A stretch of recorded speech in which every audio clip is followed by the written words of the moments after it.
আসসালামু আলাইকুম। আজকে আমরা বিন্যাসের বেসিক ফর্মুলা 1 নিয়ে আলোচনা করব।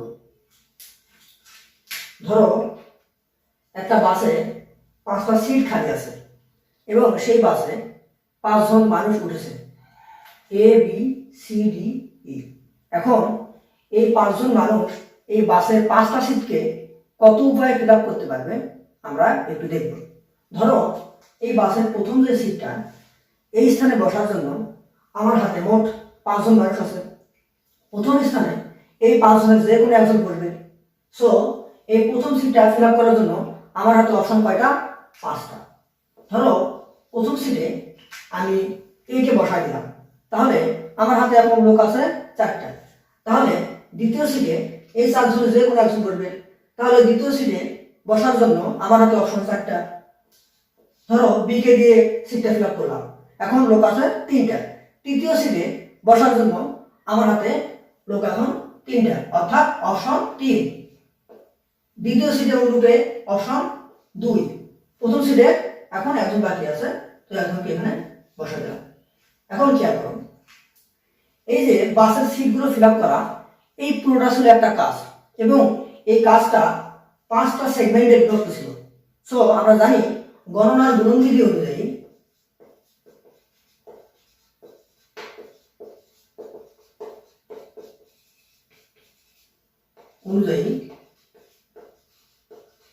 মোট উপায় 5 গুণন 4 গুণন 3 গুণন 2 গুণন 1, এটা হবে 120।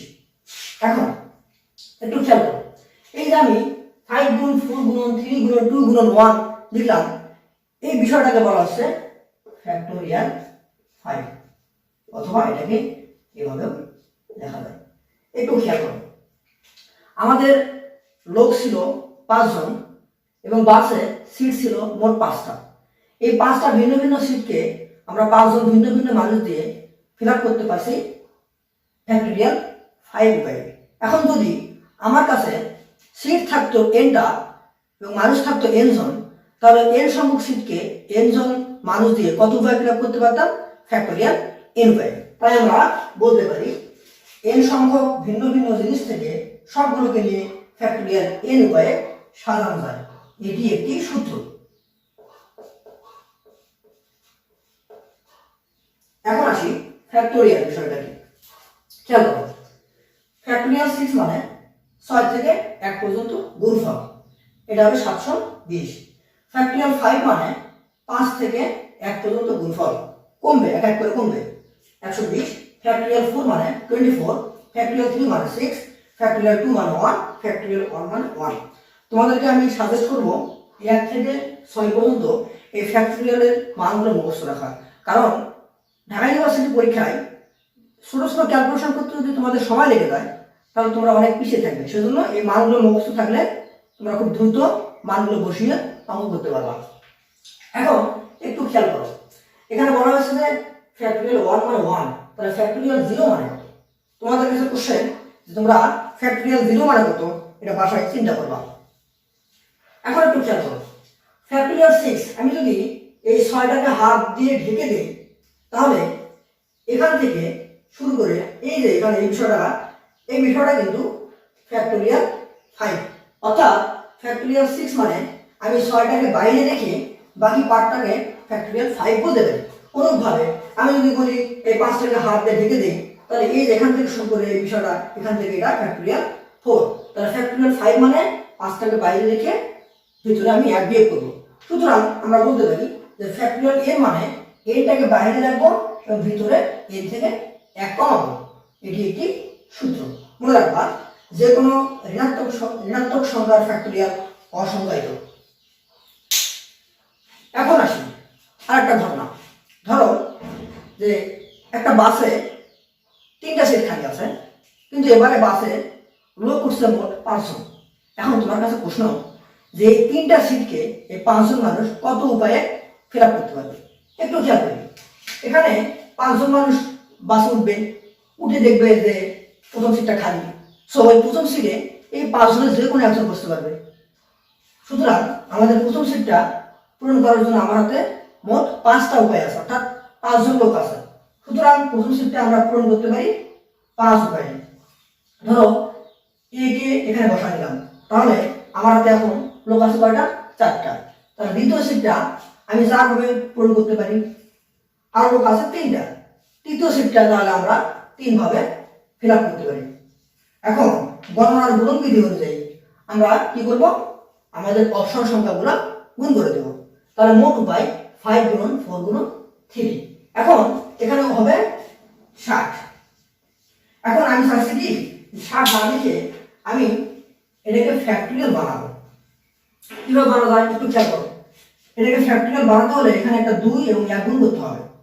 তাই আমি এখানে 2 এবং 1 গুণ করলাম। যেহেতু উপরে গুণ করলাম, একই সংখ্যা দিয়ে নিচে ভাগ করতে হবে।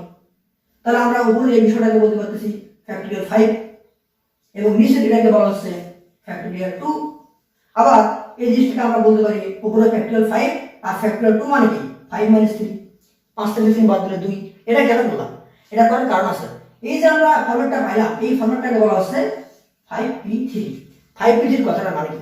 5p3 কথাটার মানে হলো যে 5 জন থেকে ভিন্ন ভিন্ন 5 জন মানুষ থেকে 3 জনকে নিয়ে বাসের সিটটা কত উপায়ে ফিল আপ করা যায়, অর্থাৎ আমাদের 5 জন 5টা জিনিস থেকে আমরা 3টা জিনিসকে নিয়ে কত উপায়ে সাজাতে পারি, এই বিষয়টাকে বলা হচ্ছে 5p3।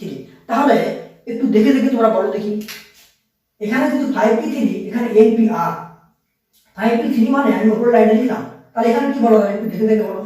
তাহলে factorial n divided by n minus r factorial.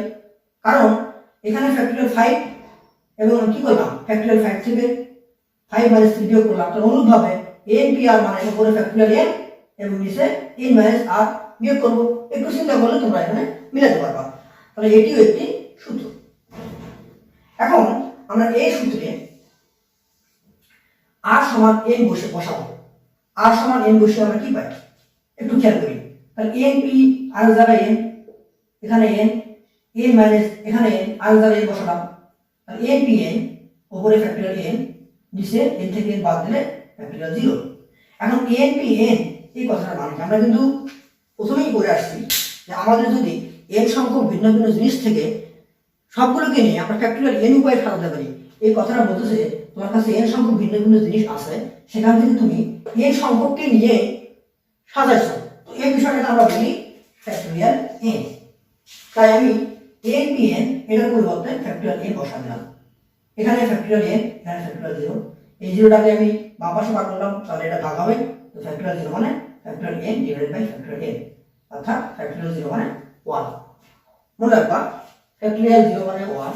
Factorial যে কোনো পজিটিভ এটা নির্ণয় করা যাবে, কিন্তু ফ্যাক্টরিয়াল নেগেটিভ এটা অসংজ্ঞায়িত। ধন্যবাদ সবাইকে।